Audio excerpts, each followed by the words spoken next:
Hi everybody, welcome back to the channel. Today we're going to be taking a look at the NECA Dungeons & Dragons Elkhorn the Good Dwarf.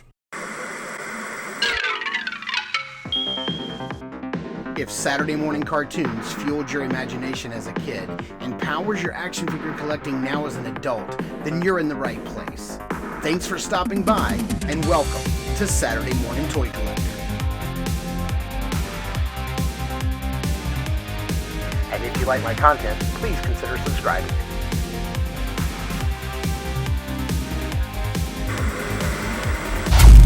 And before we get started with the review, I just wanted to address the elephant in the room, or the elephant that's not in the room, and that's my beard. Yeah, I decided to go ahead and sell it on eBay, and there's a new one coming out later that's got better face paint and more articulation.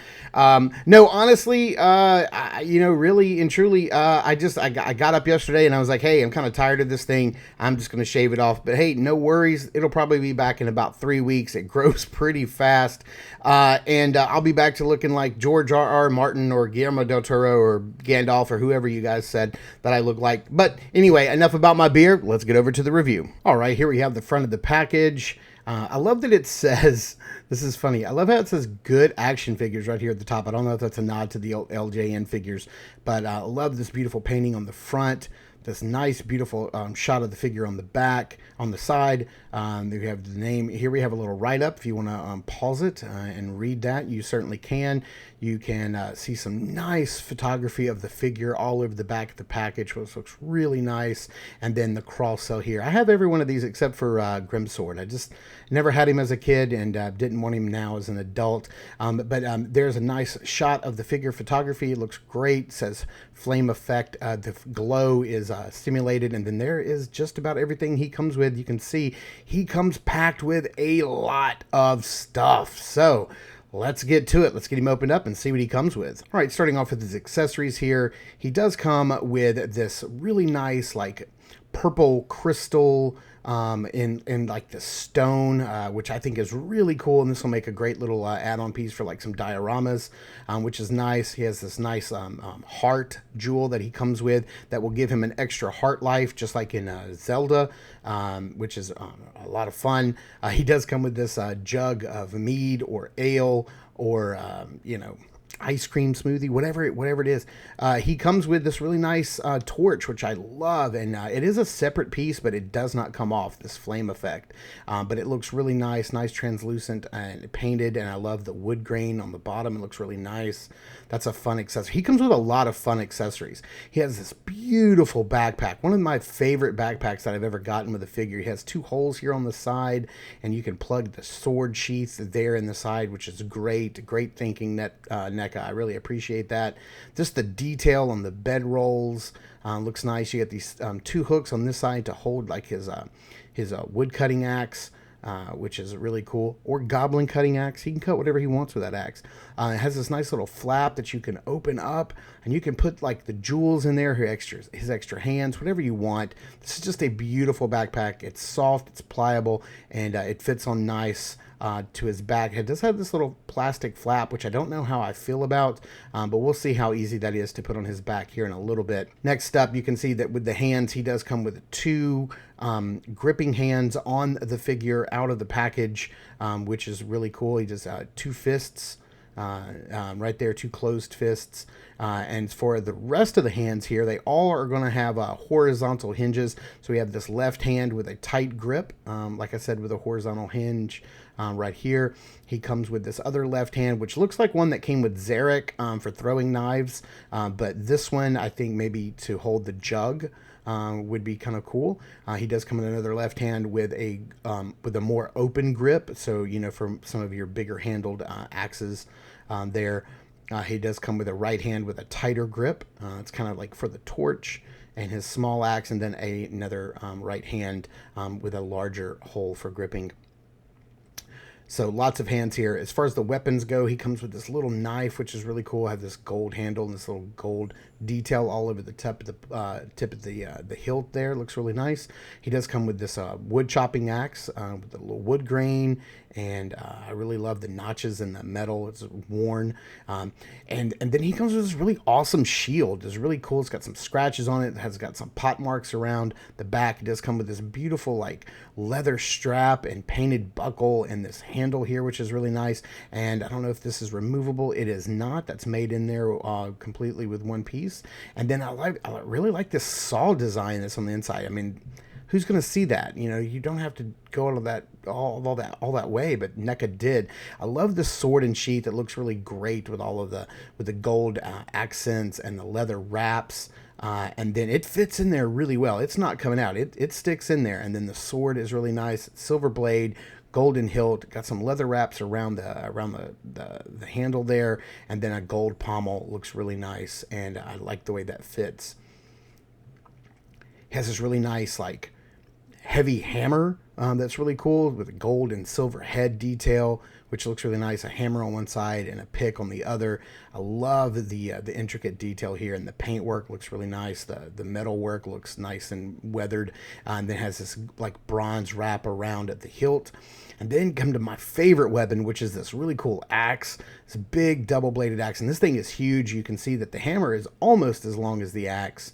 These weapons are really big. I really like the gold work here. There's some gold metal wrapping around the middle, and then like some dwarven texture, some nice wooden hilt, and then some gold and silver on the pommel and handle, which looks really nice.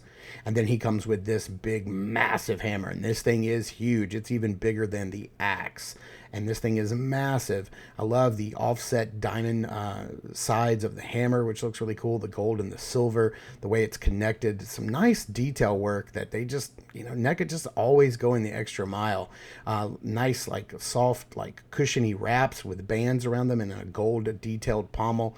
Looks really nice. The weapons, they did not skimp out on the weapons. Now here's the head that comes on him in the package, and I just absolutely love this beard. You can see different textures to the beard. You got some curly parts here, some more wavy parts, the braided part here in the middle, and then some waves down here at the bottom. Looks really cool. I love the detail in the eyes. I hope you guys can see that. They're nicely painted. Has a little gloss to them. The horns are not movable or removable, but the ponytail is. Now you're not going to be able to curl this thing down like this. It's made to either wrap around to the side like that, or wrap around to the other side. It is removable. You can pop this ponytail off. As a matter of fact, it comes off quite easy, so you want to be careful with that. And then here is the bonus head that you get with the mouth open and the teeth bared, and it looks really cool. And even the face is a little different. It looks like the cheeks have moved up and the nose is kind of snarling a little bit. Again, that really nice detail. And again, another articulated ponytail on the back. It just looks really cool. I love the color and the bone work as well. It looks really great on the horns. Now here's the figure as a whole. Man, this guy just looks incredible. I just absolutely dig it. I know a lot of people have probably wondered about the articulation on this guy. We're going to get there. We're definitely going to get there. But since we already looked at the head, let's move the head out of the way and look at this tunic piece. His shoulder armor is really nice. It's nice chainmail work all the way around. You have these straps and these little gold divots. This is where the backpack slides in underneath that strap. This looks like it comes off right here, but it's just made to look like that. It actually doesn't. That's all one piece. And you can see that the straps go underneath the arms. Nice painted buckles. You've got these nice chainmail down the arms, these leather pads that go underneath the leather gloves, which is really cool. Some nice articulation in the arms, and I'm digging this guy so much. Down here to the belt, you've got this nice big golden red buckle that ties back into the helmet. He has this little knife sheath here on his side, and it is not removable. And let's get this little knife in there. It slides in very easy. It looks really cool, and that's really neat. I know a lot of people have talked a lot about the color of his pants, but they are designed to actually look like the old LJN figure as shown here. That's why they chose that color. A lot of people are like, it should be brown, it should be blue, it should be whatever, but it's made to look like that old figure, and that's why they are colored that way. I love the wraps around the ankles and how they fold down around his boots. It's just man, just the attention to detail here is great. Now, taking on the articulation here, you know, he's not going to move a lot up or down. Even if you were to take the ponytail off, you can see he's still not going back that far, and he's definitely not going down any further forward because of that beard. Now, you do get some tilt side to side. You can get some rotation out of it. You can turn the head a little bit, but it is going to run. That beard's going to get in the way. There's not a lot of articulation going on the head. Now, the arms are really nice. They can get out to the side. They can almost hit that T-pose, but unfortunately, the shoulder pads do kind of keep the arms from going up. You can spin the arm all the way around, but it's not a natural movement. You know, if that's something you need, then yeah, you can do it. He does have a swivel right here at the top of the joint, so that moves. And you know, honestly, he does have a swivel here at the gauntlet. It's just a little hard because of the articulation point there. You do have that double jointed elbow, but that's as far as it's going to go. You have a swivel and the horizontal hinges on all of the wrists. I would have liked a couple of vertical hinges on the wrist. Now, this leather tunic here is all one piece. So yeah, that ponytail just keeps falling off. This leather tunic's all one piece. So what you want to do is it does have some waist swivel. You just want to make sure that you're not holding onto the tunic, and you can swivel that waist all the way around, but everything's going to move with it. The legs go all the way forward that way. They go all the way out to the side, and then they go back quite a bit more than most figures, which is really cool. You've got a little swivel at the top of the leg, single joint at the knee, and that's as far back as you're going to go. You're not even going to get 90. It's more like 45 degrees there. There's no upper boot cut, and there's no swivel at the foot. You do have a swivel at the knee. You just have a hinge and a rocker, but no swivel down at the foot. So this guy is articulated a little bit, you know, better than he should, and then hindered in some places. So I'm going to see how easy it is to pop these hands on. And they pop off and pop on very easily. And one of the things that I really like is the hands are very soft and pliable, so you don't have to worry about breaking the hands or like hurting yourself, like trying to get those hands and fingers out of the way to wrap around those big axe handles. Now let's see how easy this is, because this seems like it's going to be pretty complicated, but actually, hey, it slides on pretty easy. You just kind of rock it back and forth, and you'll get it in there, and it stays on. And man, that just looks great. The colors match up so perfectly with the paint and the leather straps and everything. It just looks like it's all integrated and made part of the figure. And let's get the sword on his back and get an axe in his hand.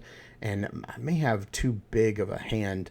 The opening on this hand may be too big, so let's have him like grip down a little bit lower where the bottom part of the axe is a little fatter. And then let's maybe give him his torch just to kid him out just a little bit, so you guys can see a little bit of how he looks before we get into the rest of the review. And man, he does look really nice. I'm digging it. And I know you guys are wondering like how he stacks up height wise with some other figures in NECA and probably your mythics. So let's do some size comparisons here. Here he is next to Zarek, which came out, it was the last NECA Dungeons and Dragons review that we did. Here he is next to Warduke, so you can see the different sizes here. I think he scales very nicely, and the colors work so well. He just blends in so well with these colorful figures.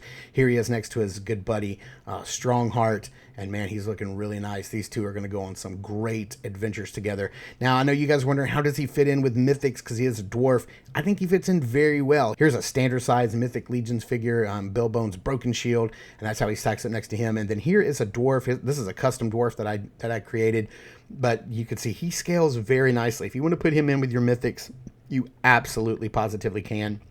And also, if you're wondering if the accessories work with the Mythics figures, they absolutely do. Here is the axe. This is one of my custom dwarves, one of my characters that I play in D&D. His name is Grim Fellquiver. You guys may have seen me talk about him before on the show. But here he is, holding the torch, and then like the axes, of course. So yeah, absolutely. Like, if you only collect Mythics and you don't collect the NECA Dungeons and Dragons line, like, this figure is under $40 and it's worth picking up for all of the accessories. I mean, you wouldn't find all of these accessories for under $40 for your Mythics, so it's definitely worth the pickup even if you don't collect this line. So I gotta tell you, I've been looking forward to this figure for a long time, because this LJN tribute line that NECA is doing is absolutely killing it. Every figure that they have made so far is incredible and impeccable, and this one is no exception. And I think, if I'm not wrong, this one comes with the most accessories that any NECA Dungeons and Dragons figure has come with. This guy is so kitted out, it is ridiculous. He absolutely could be a sort of like a like a deluxe release. He's so good. He is so kitted out. I can't wait to see where they go with this line. I hope they make remakes of all of the figures that came in this line. There were some really good ones, and I can't wait for a few more in particular. I absolutely love this line. So thank you guys so much for tuning in and watching. I super appreciate it. Please continue to check us out over at Instagram at Saturday Morning Toy Collector. I am your Saturday Morning Toy Collector. I'm your host, Mark, and I will see you in the toy aisles.